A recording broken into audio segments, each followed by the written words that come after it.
Hi students, I am Riya Yadav, your science educator at here EduCent. I hope you like the playlist that we created you for the entire class 9th physics. Motion ले लो, force and laws of motion ले लो, gravitation ले लो या फिर work power energy ले लो, इन सबको हमने कंप्लीट करा है इन वन शॉट, बहुत ही कम टाइम स्पैन में और बहुत ही अच्छे से एनिमेट करके आप सबके लिए। मुझे उम्मीद है आप लोगों ने ये देखा होगा। If not then please just go and give it a try. तो इस वीडियो की फर्स्ट पार्ट में हमने आयंस तक कवर कर लिया था और हमने ये भी देखा था कि एक मॉलिक्यूल भी अपने आप में एक चार्ज कैरी कर सकता है। मॉलिक्यूल मतलब एक से ज़्यादा एटम। तो ऐसे मॉलिक्यूल्स जो चार्ज कैरी करते हैं उन्हें पॉली एटॉमिक आयंस कहा जाता है। पिछले लेक्चर में मैंने आपको इस टेबल को याद करके आने के लिए कहा था। इस टेबल में आयंस दिए हुए हैं और उनके चार्ज भी दिए हुए हैं। तो इस चार्ज से ही रिलेटेड एक बड़ा ही छोटा सा कॉन्सेप्ट है वैलेंसी का। तो ये जो चार्ज आपको दिख रहा है प्लस का माइनस का, अगर प्लस और माइनस के साथ कोई नंबर नहीं लिखा तो मतलब वहाँ पर 1 है, 1 इनविजिबल है। लेकिन +1 या +2 ये जो चार्ज हैं इनका अगर हम साइन हटा दें, प्लस या माइनस हटा दें और जो बस मैग्नीट्यूड को देखें तो वो वैलेंसी कहलाएगी। जैसे यहाँ पर सोडियम का आयन लिखा हुआ है Na+, यानी कि इसका चार्ज है +1 और अगर हम इसकी वैलेंसी निकालें तो वो आएगी सिर्फ 1। ऐसे ही यहाँ पर एल्युमिनियम का चार्ज दिया हुआ है +3, यानी कि ये +3 उसका चार्ज है लेकिन मैग्नीट्यूड होगा उसका 3 और इसी मैग्नीट्यूड को हम इसकी वैलेंसी बोलेंगे। इस वैलेंसी को हमारी बुक में एक छोटा सा डेफिनेशन दिया गया है that it is the combining capacity of the element, और इसे आप नेक्स्ट चैप्टर में और अच्छे से समझोगे। तो अब अगर आपको सिंबल्स और उनके चार्जेस या वैलेंसीज याद हैं तो अब आप केमिकल फॉर्मूला बनाने के लिए बिल्कुल रेडी हो। तो सबसे पहले अगर आप एक मेटल और एक नॉन मेटल का कंपाउंड बनाना चाहते हो तो आपको सबसे पहले मेटल लिखना है, उसके बाद आएगा नॉन मेटल। जैसे अगर कैल्शियम ऑक्साइड का फॉर्मूला आपको बनाना है तो सबसे पहले आप कैल्शियम लिखोगे, उसके बाद ऑक्सीजन लिखोगे। तो कैल्शियम की वैलेंसी होती है 2 और ऑक्सीजन की भी वैलेंसी होती है 2, तो इन दोनों की वैलेंसीज आप इन दोनों के नीचे लिख दोगे। उसके बाद इन वैलेंसीज को उनके साथ आप क्रॉस मल्टीप्लाई कर दोगे, यानी कैल्शियम की जो वैलेंसी थी यानी कि कैल्शियम वाला 2 चले जाएगा ऑक्सीजन के पास और ऑक्सीजन वाला 2 चला जाएगा कैल्शियम के पास। और अब अगर दोनों एलिमेंट के पास सेम अमाउंट ऑफ वैलेंसीज हो गई हैं तो वो कट भी हो सकती है, या फिर जैसे हम नॉर्मल मैथमेटिक्स में सिंप्लीफाई करते हैं वैसे वो सिंप्लीफाई हो जाएगी। तो सिंप्लीफाई होकर के इनका आंसर आएगा CaO, that is calcium oxide. इसके अलावा अगर हम मेरा फेवरेट NaCl का एग्जाम्पल ले, दैट इज़ जो नमक हम खाते हैं, तो Na का वैलेंसी होता है 1 और Cl का वैलेंसी होता है 1। दोनों के वैलेंसी 1 1 होती है लेकिन साइन अलग होता है। अब मैंने पहले ही बताया था कि साइन के साथ अगर हम वैलेंसी को लिख रहे हैं तो वो चार्ज हो जाएगा, वो वैलेंसी नहीं होगा, ठीक है। तो क्योंकि Na यानी कि सोडियम मेटल है इसलिए उसको पहले लिखा, क्लोरीन क्योंकि नॉन मेटल है इसलिए उसको बाद में लिखा। अब इन दोनों की वैलेंसीज इन दोनों के नीचे लिख देंगे और क्रॉस मल्टीप्लाई करने पर हमारा आंसर आएगा NaCl। दोनों की वैलेंसी क्योंकि 1 1 है तो कट जाएगी। नेक्स्ट एग्जाम्पल लेते हैं हम मैग्नीशियम हाइड्रोक्साइड का। So magnesium is a metal and hydroxide is non metal.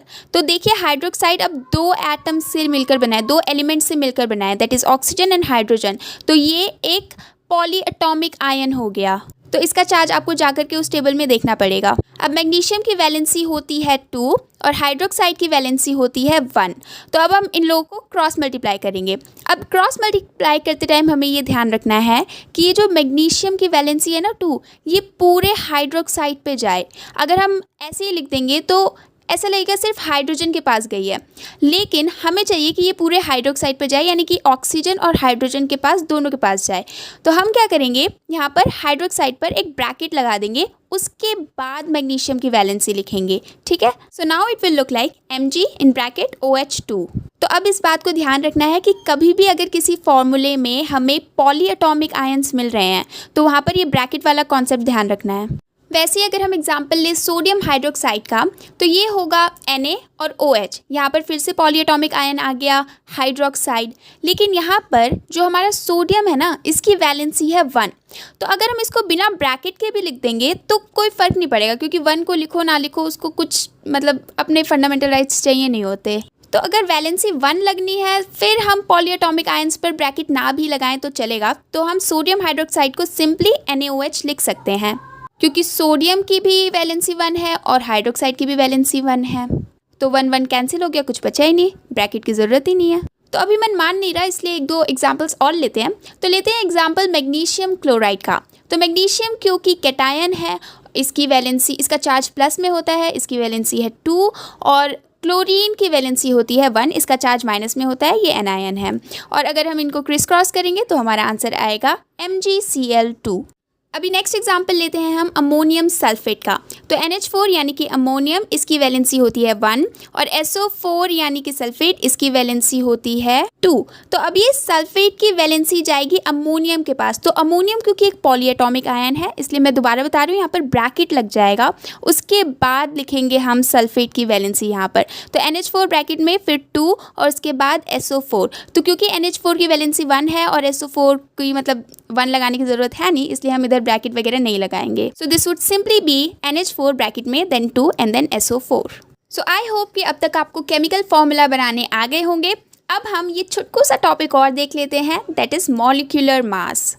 तो पिछले लेक्चर में आपने पढ़ा था एटॉमिक मास क्या होता है, और शायद आपने ये छोटी सी एटॉमिक मास की टेबल याद भी करी होगी। नहीं करी होगी तो कर लो, इट इज़ वेरी क्रूशियल।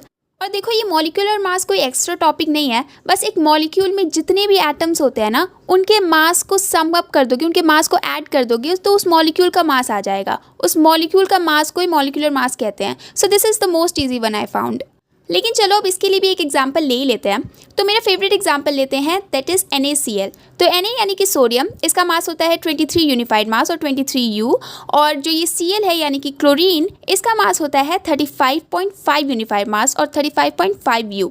तो बस इन दोनों मासेस को ऐड कर दो, हमें हमारा मॉलिक्यूलर मास मिल जाएगा, एंड दैट इज़ 58.5 यूनिफाइड मास। अब देखो, इसी मॉलिक्यूलर मास को फॉर्मूला यूनिट मास भी कहते हैं। अब आ गया है इस चैप्टर का सबसे ज़्यादा important part, and that is mole concept. So I am really in need of your attention right now. देखो, ये मोल वर्ड आया है लैटिन से और इसका मतलब होता है हीप। ये मोल भी एक तरह की फिजिकल क्वांटिटी है। Like when we say we have to buy 1 dozen banana, we mean that we have to buy 12 bananas. तो अब ये हमने ऐसा क्यों किया, हमने ये डजन वाली क्वांटिटी इंट्रोड्यूस क्यों की? क्योंकि कोई भी एक बनाना लेने तो जाएगा नहीं। वैसे ही क्योंकि एटम्स बहुत ही छोटी एंटिटी होती है, तो इनके लिए एक लार्ज क्वांटिटी देनी ज़रूरी थी, इसीलिए मोल को इंट्रोड्यूस किया गया।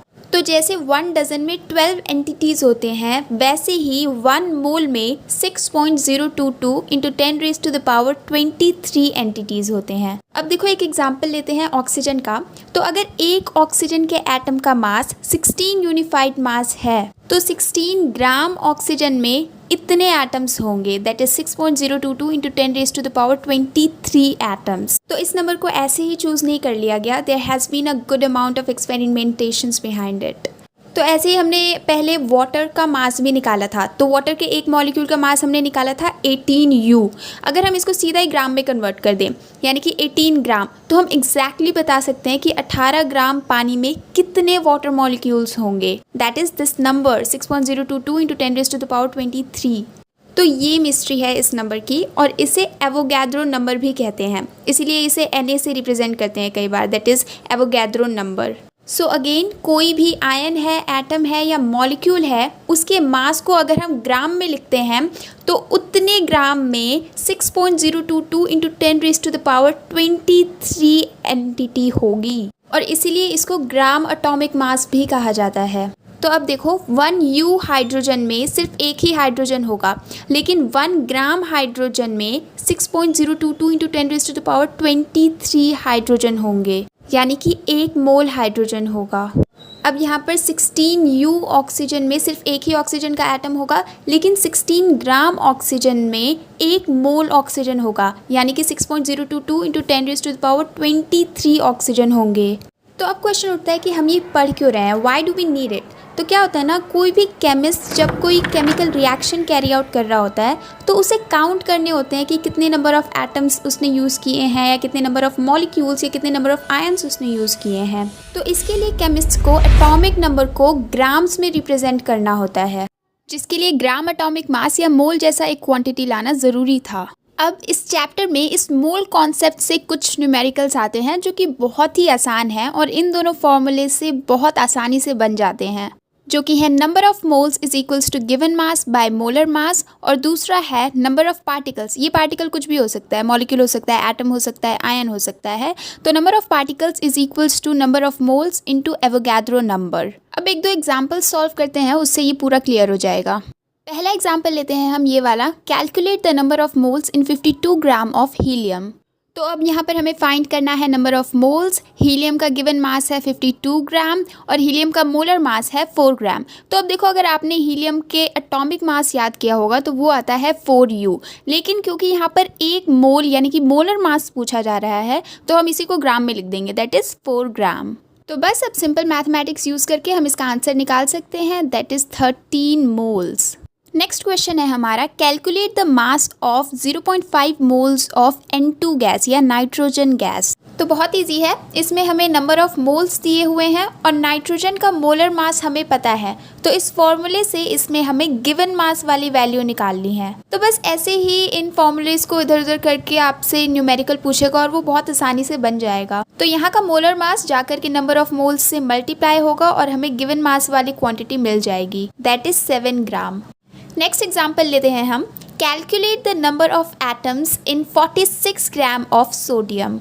अब क्योंकि नंबर ऑफ एटम्स फाइंड करने हैं तो ये नंबर ऑफ पार्टिकल्स वाला फॉर्मूला लगेगा। इसके लिए हमें एवोगैड्रो नंबर पहले से पता है और अब हमें निकालना है मोल। ठीक है, तो सबसे पहले हम इस फॉर्मूले से नंबर ऑफ मोल्स फाइंड कर लेंगे कि 46 ग्राम में कितने नंबर ऑफ मोल्स होते हैं सोडियम के। इसके लिए हम 46 ग्राम को सोडियम के मोलर मास यानी कि 23 ग्राम से डिवाइड कर देंगे और हमारा आंसर आ जाएगा 2 मोल्स। तो बस अब हमारे पास नंबर ऑफ मोल्स है, एवोगैड्रो नंबर है, इन दोनों को मल्टीप्लाई कर देंगे तो हमारे पास number of atoms in 46 gram of sodium आ जाएगा, एंड दैट इज 12.044 इंटू 10⁻23। तो यहाँ पर आ गया है इस चैप्टर का and.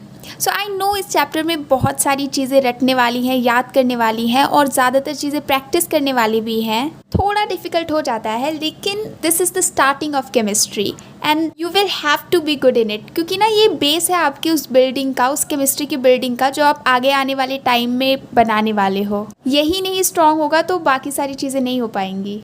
So make sure you are going good with